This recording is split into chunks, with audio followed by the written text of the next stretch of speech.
The Mongols, a people with humble beginnings, living in a harsh landscape, constantly on the move. But under the leadership of one man, this ragtag group of nomadic raiders became the terror of the region and one of the most formidable fighting forces the world has ever seen.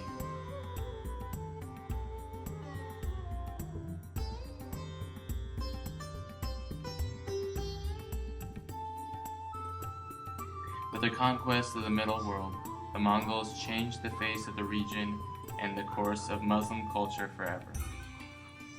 Ethnically and culturally similar to Turks, the Mongols resided in the steppes of Central Asia, a large, unforgiving land with soil poor for planting crops and few trees or rivers. But with its wide open spaces and abundance of grass, this massive grassland was, however, ideal for raising livestock. The Mongols used this to their advantage, using sheep and horses for food and clothing, and oxen to pull their belongings. But the horses weren't only used as food. For the Mongols, horses had a much more important use: war. The Mongols could never have become the fighting force they were without them. So they were really clever. They had some technological tools. They had a compound bow that was a shorter bow, but it allowed them to fire arrows with a much higher velocity, so they were much more accurate and impacted with a lot more force. They were also a lot more mobile. They would literally sleep while riding their horses, and they had 3 or 4 horses in their train with them, so their horses would have a chance to get rested, and they would literally rest on horseback, so they could cover hundreds of miles in a relatively short amount of time, and so their speed certainly contributed. The Mongols were also really clever in adopting the technology of the peoples they conquered. So they brought Chinese engineers, they brought Islamic scholars with them, so they had siege engines that they could use when they were laying siege to a city. This aura of power and mystery helped the Mongol Empire spread incredibly quickly from Afghanistan and Persia all the way to Iraq. Only Egypt was powerful enough to turn away the Mongol armies. Everywhere else, Muslim villages and cities were ransacked and pillaged with futile resistance.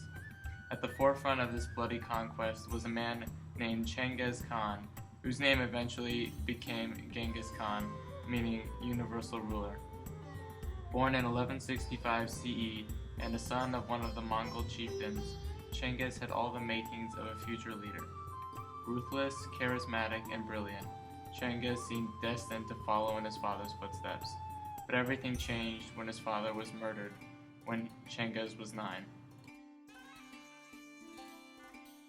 Using his intelligence and charisma, Chengiz eventually gathered a small group of comrades in arms called Nokars. These Nokars weren't bound to Chengiz because of their loyalty to his father. Rather, they were attracted to him by his ruthlessness and cunning, traits that would serve him well as he became a leader and founder of the great Mongol Empire.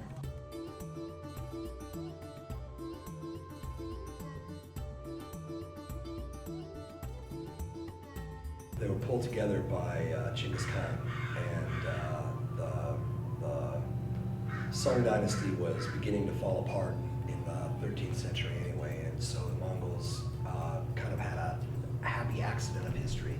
Not only had they been unified, the 10 Mongol tribes had been unified under a strong centralized leader, but they had a direction in which he directed them or pushed them in. So they took over the northern part of China and then turned their horses west and took advantage of the plains and the grasslands of Central Asia and just didn't stop. In 1211 CE, Chengiz began his campaign into China, but in under a decade, the Mongols had already penetrated into the Middle World. It was there where Chengiz met his first real test in battle, a king of the Khwarezm Saz called Alauddin Muhammad.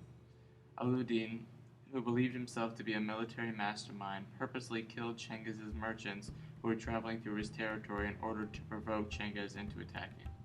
When Alauddin cut off the beards of the men Chengiz sent to demand repayment for the killings, Chengiz had had enough.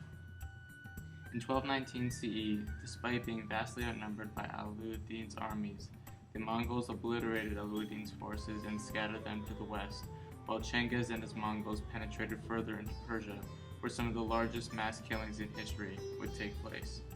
Some reports were upwards of 1 million dead in cities like Herat and Nishapur.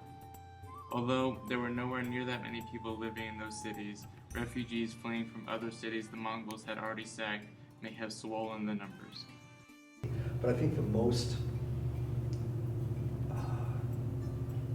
powerful tool in their arsenal was just their fearsome reputation. Their sacking of Balkh, their sacking of Samarkand, where they literally burned the city to the ground and killed thousands, certainly preceded them and struck fear and terror in the people through the direction they were coming. And to some extent, the Mongols would send out spies and had a disinformation campaign. To some extent, the stories of them are true. It was attacks like these that really changed the course and face of Muslim culture. The Mongols wouldn't just defeat any army or take over a city. They would kill everyone and anyone who wasn't a Mongol, burn manuscripts, and destroy temples and monuments, until there was nothing left but rubble and ruin.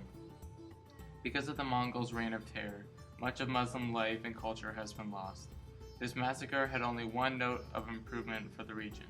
In 1256 CE, 29 years after the death of Genghis Khan, one of his sons, Hulagu, was continuing his father's genocide when he was almost killed by 2 members of the assassins. Hulagu stopped his westward march and didn't stop until he had rooted and killed out the last of the assassins.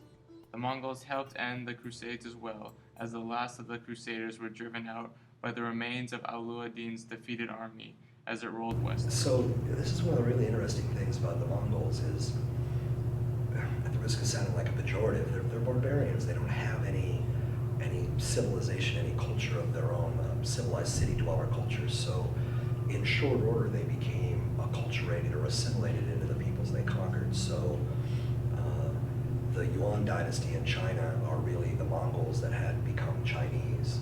The Ilkhanids in Central Asia are the Islamicized Mongols. The Mughals of northern India and Pakistan are the Indian Islamic Mongols that became assimilated into culture there. And so for all the conquest that they made, for the size of the empire that they created, they really didn't have any lasting cultural contributions to make of their own, and kind of got swallowed up by the conquered, which is really one of the ironies of history. The Mongols conquered an entire continent in a flash and changed the Muslim culture forever. However, they were gone just as quickly. In 1257 CE, not even a century after Genghis Khan was born, a Khan named Berke converted to Islam. He was the first of many. Although the Mongols had destroyed much of the Muslim world through their conquests, they also became a vital part in rebuilding it. That's key. I think the direction in which Islamic civilization had been going before the Mongols, they were experiencing this golden age of literature and science and medicine.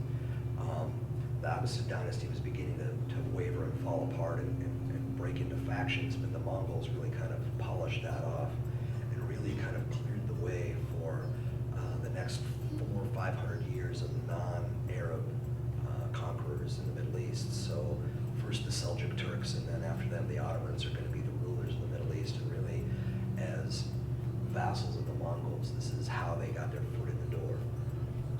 In terms of the shape of the Middle East since then, because the Mongols converted to Sunni Islam, it became Sunni. It helped Sunni Islam become the majority flavor of Islam in the Middle East, and really, as in the coming centuries, the antagonistic relationship between the Sunnis and Shi'is really becomes entrenched between the Persian Safavids and the Ottoman Sunnis. In terms of cultural contributions or economic contributions, really one can probably compare the Mongol arrival in the Middle East to the barbarian invasions of Western Europe and the fall of the Roman Empire. The effect was kind of the same. It's a forest fire that destroyed everything, literally burned it to the ground, but it also provided a fresh start and provided an environment in which new seedlings